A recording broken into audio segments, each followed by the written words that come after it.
It's their final shot at the CrossFit Games. The athletes who missed at the semifinals have no room for error and no reason to hold back. 4 workouts for 2 spots. We recap the Last-Chance Qualifier next on Game Central.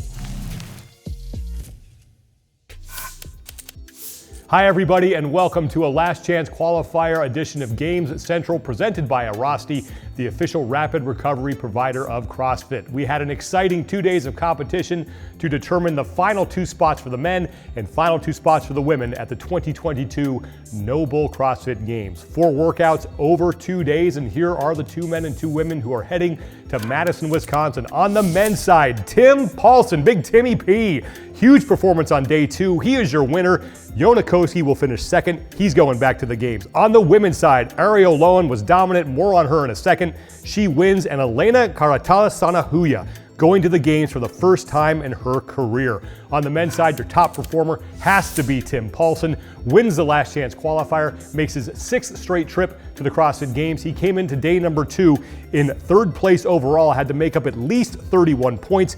He had a 2nd and a 1st, and Tim Paulson winds up on top of the overall leaderboard after those 4 workouts, and once again going back to the games for the 6th straight time. On the women's side, Arielle Loewen was dominant. Finished up day number 1, tied for 1st place overall with 180 points, and then won both event 3 and 4. She wins 3 of the 4 events, and she is going back to the CrossFit Games for the 2nd straight year. The 2 athletes joining the winners on the men's side, Jonne Koski, he was 6th at strength and depth, got himself to the Last-Chance Qualifier. He came into day number 2 in 2nd place overall. He manages to stay there. Koski going back to the CrossFit Games, and congratulations to Elena Carratala Sanahuja, who was extremely consistent over the 4 workouts. She had a 5th and a 2nd to close out day number 2, and she never finished lower than 7th. She is going to the CrossFit Games for the first time in her career.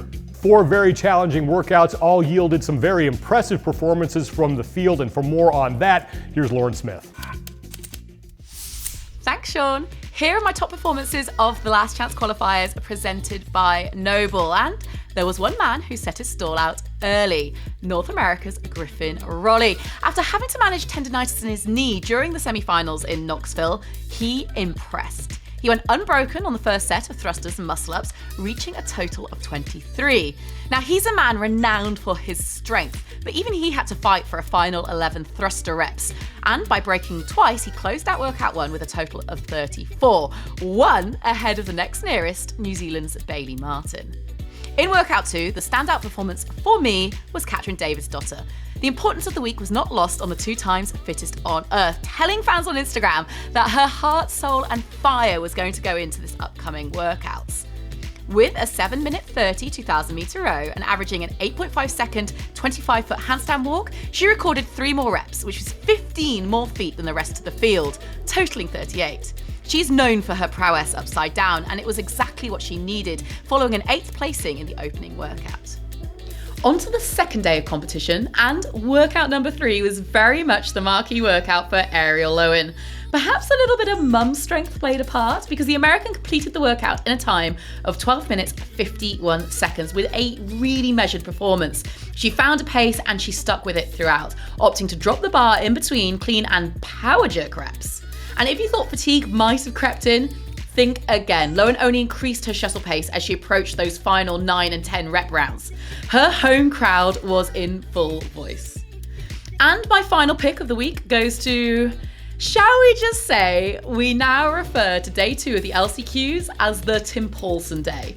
In workout 3, he lost by 1 second to Jake Berman, and that left him in 2nd. And then his workout 4 just solidified what was overall a really strong performance across the week. A methodical approach to the box jump overs allowed him to maintain throughout both sets, but it was his wall balls that differed a little bit. He broke them into 5 sets in round 1, but then opted for a large set of 50 in round 2, only breaking into 4 sets total. Now, arguably, the difference was not a huge amount, but Paulson was 4 seconds faster on his 2nd set, closing out the workout in 15 minutes 25 seconds, which I think says a lot about his mindset more than anything else. But of course, he's not the only athlete, and these are not the only athletes that have impressed over this period. Isn't that right, Sean? Thank you so much, Lauren. We have to give credit to Jamie Simmons. What a comeback she had, but just coming up short in the last chance qualifier. Simmons was coming off a shoulder injury that kept her out of the games in 2021. She took 5th at the Torian Pro in the first weekend of semifinals to get into the last chance qualifier, and she is an athlete who has stood on the podium as an individual in the past. She was 3rd place overall in 2019. She looks to be back on track and rounding into the form that we saw from her earlier in her career before that shoulder injury derailed her in 2021. A woman we want to keep a close eye on in the future is Taylor Howe. She did not qualify out of the last chance qualifier, but had a very strong performance. She's been showing steady improvement over the last 2 seasons. Howe was 11th at the Lowlands Throwdown semifinal in 2021. This year, she moved up 3 spots and took 8th at Strength and Depth. Howe is still looking for her first career appearance at the CrossFit Games, but it looks like that is definitely on the horizon.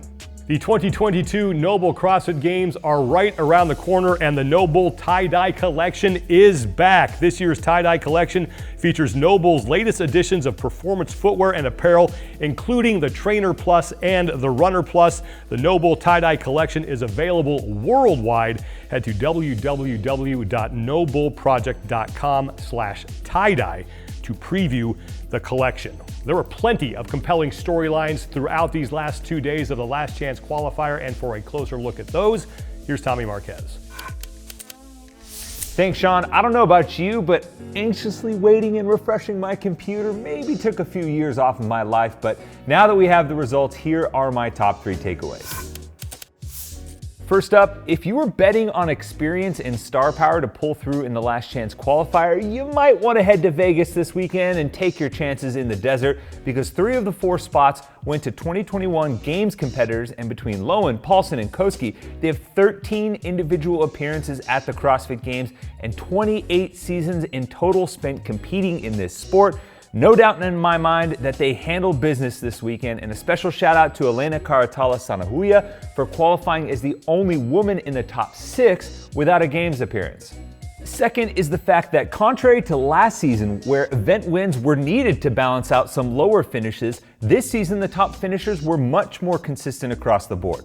Last season, looking at the top 3 finishers in both divisions, 5 of the 6 athletes had a finish of 10th or lower. This season, only 2 of the 6 top 3 athletes had a finish lower than 8th. And in the women's division, consistency was a necessity, as both qualifiers never finished lower than 7th. And in total, there were 7 women that broke the 300-point barrier. Compare that to just 2 women last season, and incredible consistency was at the top this year. Lastly, I think it's safe to say that the 2022 Last Chance Qualifier did its job. Remember, this is an additional filter for athletes to earn a rightful place at the Games. Considering the numbers that I just mentioned and looking at the collection of performances across all 4 tests by the 4 qualifiers, you can't tell me that Arielle Loewen, Elena Carratala Sanahuja, Tim Paulson, and Jonne Koski didn't prove themselves Games worthy this week. And I, for one, am excited to see them throw down in Madison. Sean? Thank you, Tommy, and we want to thank our sponsor for today, Arasti. If you're in pain or dealing with an injury, Arasti can help. Now you can save 50% off Arasti Remote Recovery. Visit arasti.com/CrossFit-recovery. Episode number 5 of Miles to Madison is coming out on July 7th. You can catch that on the CrossFit Games YouTube channel. It features the Deca Comp and the Brute Strength crews taking on the individual quarterfinals. Not gonna wanna miss that. You can also catch up on the first 4 episodes also on the CrossFit Games YouTube channel now. And don't forget, Fittest on Earth Next Gen, the 2021 CrossFit Games documentary, is available for pre-order now on iTunes in 39 countries. The movie gets released on July 5th, right around the corner. Thanks so much for watching, everybody. I'm Sean Woodland, and now it is straight on to the 2022 NOBULL CrossFit Games.